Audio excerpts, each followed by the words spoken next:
ఒకవైపు యుక్రెయిన్తో భీకరంగా పోరాడుతూనే నాటో కూటమిని టార్గెట్ చేసింది రష్యా. తాజాగా అందుకు సంబంధించిన టాప్ సీక్రెట్ బయటకు వచ్చింది. యుక్రెయిన్ బెలారస్ భూభాగం వెంబడి రష్యా అత్యంత రహస్యంగా 10 డ్రోన్ స్థావరాలు అభివృద్ధి చేసింది. శాటిలైట్ నిఘా కంటికి అంత తేలిక చిక్కకుండా దట్టమైన అటవీ ప్రాంతాల్లో వ్యూహాత్మక స్థానాల్లో వీటిని విస్తరించారు. బెలారస్ భూభాగం నుంచి నాటో దేశాలైన పోలాండ్, లిథువేనియా సరిహద్దులకు కేవలం కొద్ది కిలోమీటర్ల దూరంలోనే ఈ డేంజర్ డ్రోన్ బేసులున్నాయి. నాటో కూటమికి అత్యంత సున్నితమైన సువాల్కీ కారిడార్ నేరుగా ఈ డ్రోన్ స్థావరాల నిఘా పరిధిలోకి వచ్చింది. దీంతో నాటో దేశాల్లో ఒక్కసారిగా అలజడి రేగింది. ఇంతకు పుతిన్ సడన్ గా నాటో దేశాన్ని ఎందుకు టార్గెట్ చేస్తున్నారు? యుక్రెయిన్ బెలారస్ సరిహద్దుల్లో డ్రోన్ బేస్ల ఏర్పాటు వెనుక వ్యూహం ఏంటి? టాప్ స్టోరీలో చూద్దాం.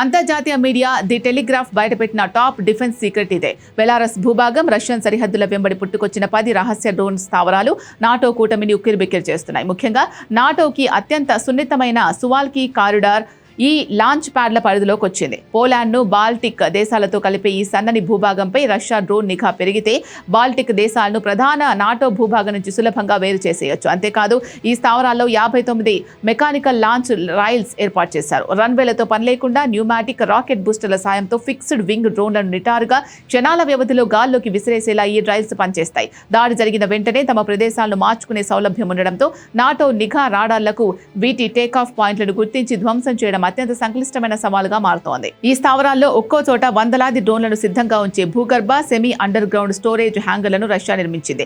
మొత్తంగా ఒకే సమయంలో సుమారు 1000 అత్యాధునిక డ్రోన్లను నిల్వ చేసే సామర్థ్యం ఈ నెట్వర్క్ కుంది.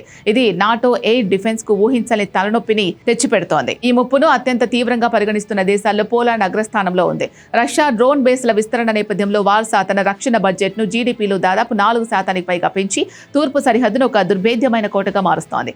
అమెరికా నుంచి అత్యంత ఖరీదైన పేట్రియాట్ PAC-3 ఎయిర్ డిఫెన్స్ బ్యాటరీలను సేకరించడంతో పాటు తన స్వదేశీ విస్లా బ్రిటన్ సహకారంతో Narew short to medium range air defence ప్రాజెక్టులను రికార్డు వేగంతో మోహరిస్తోంది. తక్కువ ఎత్తులో రాడార్లకు చిక్కకుండా ఎగిరే క్రూయిజ్ మిసైళ్లు, ఆత్మాహుతి డ్రోన్లను సరిహద్దు దాటకముందే గాల్లోనే తుత్తునియలు చేసేలా పోలాండ్ బహుళ అంచెల గగనతల రక్షణ వలయాన్ని నిర్మిస్తోంది. పోలాండ్తో పోలిస్తే బాల్టిక్ దేశాలైన లిథువేనియా, లాట్వియా, ఎస్టోనియాల పరిస్థితి మరింత దారుణంగా ఉంది.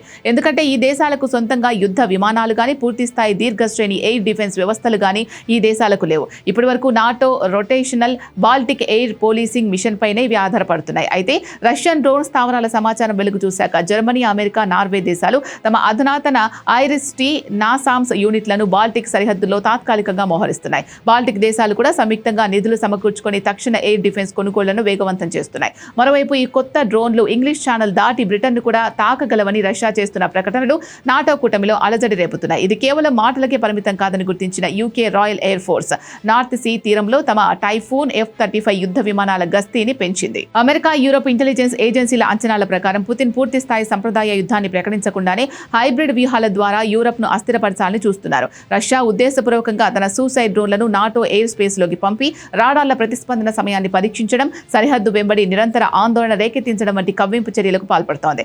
ఇప్పటికే పోలాండ్, రొమేనియా భూభాగాల్లో రష్యన్ డ్రోన్ శకలాలు పడిన ఘటనల నేపథ్యంలో నాటో దేశాలు తమ రూల్స్ ఆఫ్ ఎంగేజ్మెంట్ ను మార్చాయి. అనుమతి లేని ఏ వస్తువైనా సరిహద్దు దాటితే తక్షణమే కూల్చేయాలని సైన్యానికి స్పష్టమైన ఆదేశాలు జారీ అయ్యాయి. ఇక అంతర్జాతీయ నిఘా నివేదికలు హెచ్చరిస్తున్న అత్యంత ప్రమాదకరమైన అంశం ఫాల్స్ ఫ్లాగ్ దాడులు. పోలాండ్ వంటి దేశాల కీలక విద్యుత్ కేంద్రాలు, సైనిక స్థావరాలపై రష్యా డ్రోన్ దాడి చేసి ఆ శిథిరాలు యుక్రెయిన్వే అని భ్రమింపజేసే కుట్రలు జరగొచ్చని యూరోపియన్ దేశాలు అనుమానిస్తున్నాయి. దీని ద్వారా నాటో యుక్రెయిన్ సంబంధాలను దెబ్బతీయడం మాస్కో వ్యూహం కావచ్చని విశ్లేషకులు భావిస్తున్నారు.